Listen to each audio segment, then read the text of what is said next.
ನಮಸ್ಕಾರ ಸ್ನೇಹಿತರೆ, ಜ್ಞಾನವಿ ಅಡುಗೆ ಮನೆಗೆ ಸ್ವಾಗತ. ಇನ್ಸ್ಟೆಂಟಾಗಿ ನಾವು ಬ್ರೇಕ್ಫಾಸ್ಟ್ ರೆಡಿ ಮಾಡ್ಕೋಬೋದು. ಇದು ಇನ್ಸ್ಟೆಂಟಾಗಿ ನಾನು ರವೆ ದೋಸೆ ಮಾಡ್ತಾಯಿದ್ದೀನಿ. ಇದು ಬೆಳಗ್ಗೆ ಬ್ರೇಕ್ಫಾಸ್ಟ್ ಕೂಡ ಮಾಡ್ಕೋಬೋದು, ಇಲ್ಲ ಮಕ್ಳಿಗೆ ಈವ್ನಿಂಗ್ ಸ್ನ್ಯಾಕ್ಸ್ ಕೂಡ ಮಾಡಿಕೊಡ್ಬೋದು. ಸ್ಕೂಲಿಂದ ಬಂದಮೇಲೆ 1 ಕಪ್ಪಷ್ಟು ರವೆ ತಗೊಂಡಿದ್ದೀನಿ, 1/4 ಕಪ್ಪಷ್ಟು ತೆಂಗಿನಕಾಯಿ ತುರಿ, 2 ಸ್ಪೂನಷ್ಟು ಅವಲಕ್ಕಿ, ಸ್ವಲ್ಪ ಒಂದು ಸಕ್ಕರೆ, 1 ಸ್ಪೂನಷ್ಟೇ ಸಕ್ಕರೆ ಹಾಕ್ಕೊಂಡಿರೋದು ಚಿಕ್ಕ ಸ್ಪೂನಲ್ಲಿ, ಸ್ವಲ್ಪ ಮೊಸರು. ಸಕ್ಕರೆ ಏನಕ್ಕೆ ಹಾಕ್ಕೊಳ್ಳೋದು ಅಂದರೆ ಸ್ವಲ್ಪ ಕಲರ್ಗೆ ಸಕ್ಕರೆ ಹಾಕ್ಕೊತಾ ಇದ್ದೀನಿ. ಸ್ವಲ್ಪ ನೀರು ಕೂಡ ಹಾಕ್ಕೊಂಡು ಇದು ನುಣ್ಣಗೆ ರುಬ್ಬೋದು ಬೇಡ, ತರ್ತರಿಯಾಗಿ ಇದು ಏನು ಪ್ರಾಬ್ಲಮ್ ಇಲ್ಲ. ರುಬ್ಕೊಂಡು ಒಂದು ಪಾತ್ರೆಗೆ ಎತ್ತಿಟ್ಕೊತಾ ಇದ್ದೀನಿ. ಇದು ಇನ್ಸ್ಟೆಂಟಾಗಿ ಮಾಡೋದ್ರಿಂದ ನೆನೆಸೋದೇನು ಅಗತ್ಯ ಇರಲ್ಲ, ಹಾಗೆ ಕೂಡ ಮಾಡ್ಕೋಬೋದು. ರುಚಿಗೆ ತಕ್ಕಷ್ಟು ಉಪ್ಪು, ಸ್ವಲ್ಪ ಸೋಡಾ, 1 ಹಸಿಮೆಣ್ಸಿನ್ಕಾಯಿ ಚಿಕ್ಕದಾಗಿ ಹಾಕೊಂಡಿದ್ದೀನಿ. ಹಸಿಮೆಣ್ಸಿನ್ಕಾಯಿ ಬೇಡ ಅಂದರೆ ಕೂಡ ಸ್ಕಿಪ್ ಮಾಡ್ಬೋದು. ಕರಿಬೇವು, ಸ್ವಲ್ಪ ಕೊತ್ತಂಬರಿ ಸೊಪ್ಪು, ಸ್ವಲ್ಪ ಕ್ಯಾರೆಟ್ ತುರಿ, ಇದನ್ನೆಲ್ಲ ಹಾಕ್ಕೊಂಡು ಮಿಕ್ಸ್ ಮಾಡ್ಕೊತೀನಿ. ನಿಮಗೆ ಕ್ಯಾರೆಟ್ ತುರಿ, ಹಸಿಮೆಣ್ಸಿನ್ಕಾಯಿ, ಕೊತ್ತಂಬರಿ, ಕರಿಬೇವು ಏನು ಬೇಡ ಅಂದರೂ ಹಾಗೆ ಕೂಡ ಮಾಡ್ಕೋಬೋದು. ನಾನು ಇಲ್ಲಿ ಸ್ವಲ್ಪ ಚೆನ್ನಾಗಿರುತ್ತೆ ಅಂತ ಇದನ್ನೆಲ್ಲ ಹಾಕ್ಕೊಂಡು ಮಾಡ್ಕೊತಾ ಇದ್ದೀನಿ. ನೋಡಿ, ಎಲ್ಲ ಮಿಕ್ಸ್ ಮಾಡಿಕೊಂಡು ಅದಕ್ಕಿದ್ರೆ ಸಾಕು. ಈಗ ಇನ್ನು ಸ್ವಲ್ಪ ನೀರು ಹಾಕ್ಕೊತೀನಿ, ಸ್ವಲ್ಪ ಗಟ್ಟಿಯಾಗೈತೆ, ಅದಕ್ಕೆ ಸ್ವಲ್ಪ ನೀರು ಹಾಕ್ಕೊಂಡು ಮಿಕ್ಸ್ ಮಾಡ್ಕೊತಾ ಇದ್ದೀನಿ. ಫಸ್ಟು ಬೇಗನೆ ರೆಡಿ ಮಾಡ್ಕೋಬೋದು. ನಾನಿಲ್ಲಿ ಮೀಡಿಯಮ್ ರವೆ ಹಾಕ್ಕೊಂಡಿದ್ದೀನಿ.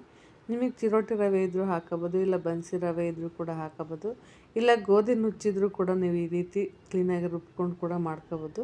ಒಂದು 5 ನಿಮಿಷ ನೆನೆಸ್ತಾ ಇದ್ದೀನಿ. ನಾನು ಚಟ್ನಿ ರೆಡಿ ಮಾಡ್ಕೋಬೇಕಾಗಿತ್ತು, ಅದಕ್ಕೆ ಒಂದು 5 ನಿಮಿಷ ನೆನೆಯೋದಕ್ಕೆ ಬಿಟ್ಟೆ ಅಷ್ಟೇ, ಇಲ್ಲ ಹಾಗೆ ಕೂಡ ಮಾಡ್ಕೋಬೋದು. ಹಂಚಿಟ್ಕೊಂಡು ಹಂಚಿಗೆ ಎಣ್ಣೆ ಎಲ್ಲ ಸ್ಪ್ರೆಡ್ ಮಾಡ್ಕೊಂಡಿದ್ದೀನಿ.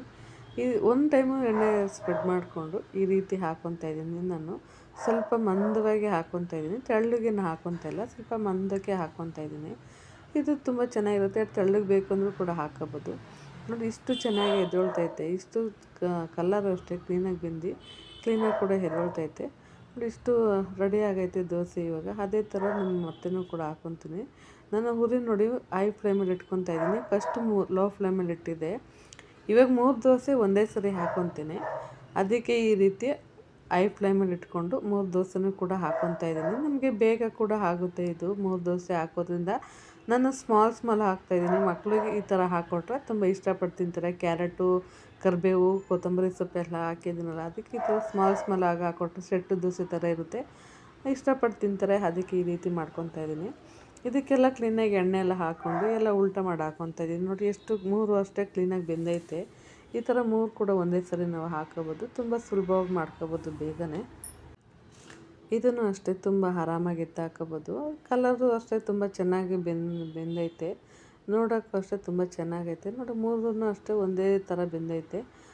ನೋಡಿ, ಇಷ್ಟು ಬೆಂದೈತೆ. ಇಷ್ಟು ಬೆಂದರೆ ಸಾಕು. ಮತ್ತು ಉಲ್ಟ ಮಾಡೋನು ಹಾಕ್ಕೊತೀನಿ. ನೋಡಿ, ಉಲ್ಟನ ತೋರಿಸ್ತಾ ಇದ್ದೀನಿ. ಈ ರೀತಿ ಬೆಂದೈತೆ. ಇದಂತೂ ತುಂಬಾ ಚೆನ್ನಾಗಿರುತ್ತೆ. ನೀವು ಮಕ್ಕಳಿಗೆ ಮಾಡಿಕೊಡಿ, ಈವ್ನಿಂಗು ಸ್ನ್ಯಾಕ್ಸ್ ಕೂಡ ಆಗುತ್ತೆ, ಹೆಲ್ತಿ ರೆಸಿಪಿಯಾಗೂ ಕೂಡ ಇರುತ್ತೆ. ಬಾಕ್ಸ್ಗೆ ಮಾಡಾಕೋರಂತೂ ಲಂಚ್ ಬಾಕ್ಸು ಫುಲ್ಲು ಖಾಲಿ ಮಾಡ್ಕೊಬರ್ತಾರೆ, ಅದಂತೂ ಗ್ಯಾರಂಟಿಯಾಗಿ ನಾನು ಹೇಳ್ತೀನಿ. ಅಷ್ಟು ಚೆನ್ನಾಗಿರುತ್ತೆ. ಇನ್ನೂ ಯಾರೆಲ್ಲ ನನ್ನ ಚಾನಲ್ಗೆ ಸಬ್ಸ್ಕ್ರೈಬ್ ಮಾಡಿಲ್ಲ, ಪ್ಲೀಸ್ ಸಬ್ಸ್ಕ್ರೈಬ್ ಮಾಡಿ.